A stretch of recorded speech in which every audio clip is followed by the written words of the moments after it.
when you've made an error, when you've fallen off the pathway, when you've deviated from what you know you should do, it produces a state of internal chaos and worry and concern. You're thrust into the unknown. You're thrust into unknown territory and chaos. You don't know what to do. And that's often symbolized by the encounter with a monster, like a dragon, or something that lives under the water. And I think the reason for that is, as far as I've been able to tell, is that human beings, because we've been prey animals for forever, in our battle with carnivorous lizards, for example, and alligators, and even dinosaurs, because there were dinosaurs around at the time of our most distant ancestors. And there was even a cat at one point that was adapted with teeth to pierce human skulls. So it had a head that was exactly shaped to grab you here and put a tooth through the back of your skull. So like, we've come through some rough times, man. And we have a system in our mind that's a threat predator detection system. That's the thing that makes little kids think about monsters in the dark, right? Because, well, there is monsters in the dark.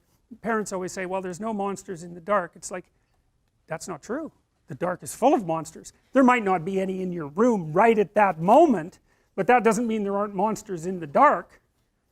And crimes take place, like, criminals don't get up at 6 in the morning and, like, you know, have breakfast and go rob a bank. They do that sort of thing at night. People do the things that are fit for the night in the night. And lots of predators are nocturnal, and you can't see very well in the dark. And kids aren't stupid, you know. They've evolved to stay pretty damn close to the fire, because the kids that wandered away from the fire got picked off by hyenas and lions and, you know, crocodiles and whatever else the hell was out there to eat the unwary. So the circuit that we use to defend ourselves against predators, as we've evolved cortically, that circuit has come to represent what we don't know in general, because the predators, of course, inhabit where we don't know. And so evolution is a conservative force, and we use the circuits that we've evolved to represent new things. And so the unknown, the chaos, is often represented by a monster that swallows you up and pulls you down. And you know, when you're feeling terrible, you don't say, well, I'm feeling up. You say, I'm feeling down. Well, why is that? Well, down is worse. I guess you're flat on the ground when you're down, or you're in a hole or something like that. You're hiding in a hole. You know, it's down.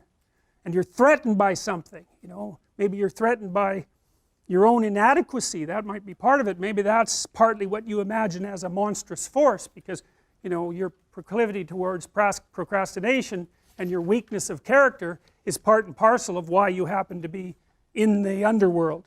And that's the underworld, the mythological underworld. That's where you go when things fall apart.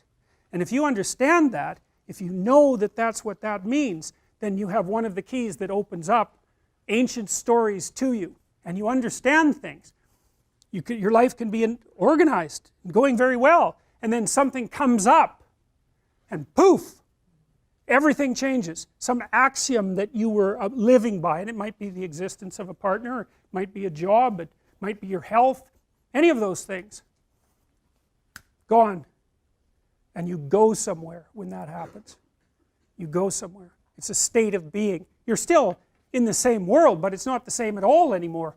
Everything about it is different. It's all negative and dark, and you don't know what to do. You're confused. And so, what do you do down there in the underworld when things have fallen apart, especially if it's the worst possible case scenario and you realize that you actually had something to do with your demise? That's really annoying, you know, when something bad happens to you, and then, you know, you grind yourself into bits trying to figure out what the hell happened, and then you realize that, well, you were playing a causal role. Now, sometimes you're so depressed you assume you're playing a causal role, and you weren't. It's not easy to figure out by any stretch of the imagination, and it isn't that everyone who does something terrible is at fault for it, but sometimes you find that you are off the path somehow. and maybe even that you knew it and that you didn't attend to it, and that's why all of this hit the fan. And so then down there in that chaos, you decide that you're going to do what you're supposed to do instead. And then maybe you get to rise up again, renewed, if you're lucky, and then you can go fix the city. And that's what this story's about.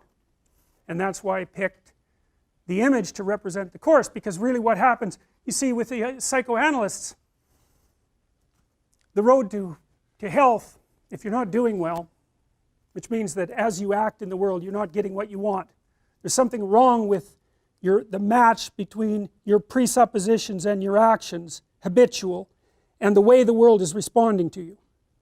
And so it's not turning out for you.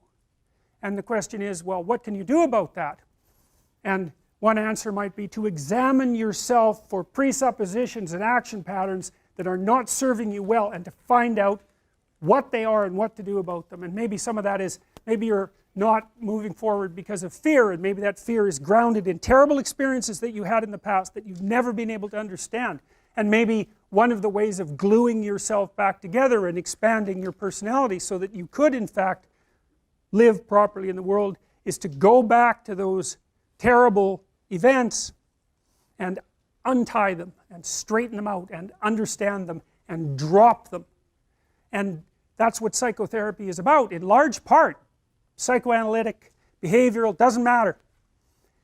What are you afraid of? What are you avoiding? What are you failing to develop? Maybe from fear, maybe from avoidance, God only knows, maybe from disgust. How can you get over it? How can you reclaim those parts of yourself?